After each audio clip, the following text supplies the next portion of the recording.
Hindi nga nakaligtas itong si Chief Espinas sa mga kamay nga nito ni Bong dahil desidido na nga itong si Bong na tapusin na nga ang buhay ni Tanggol at pati na rin si Chief Espinas. Kaya naman ngayon ay nanganganib na nga ang buhay nito ni Chief Espinas dahil panahon na nga upang tapusin na nga sila. Kaya sa kasawiang palad nga ay namatay nga itong si Chief Espinas sa tindingan ng baril na kanyang tinamo.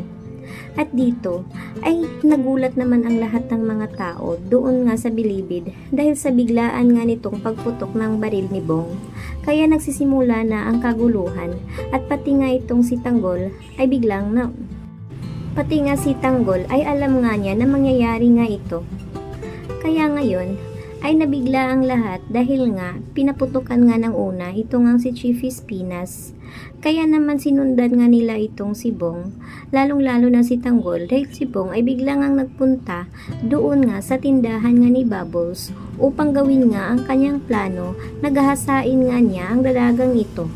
Subalit bago pa ito natuloy ay bigla nga nagpunta itong si Tanggol upang isagip ang buhay nga ni Bubbles at tagumpay naman itong magawa ni Tanggol at tuluyan na rin niyang mapatay itong ang si Bong.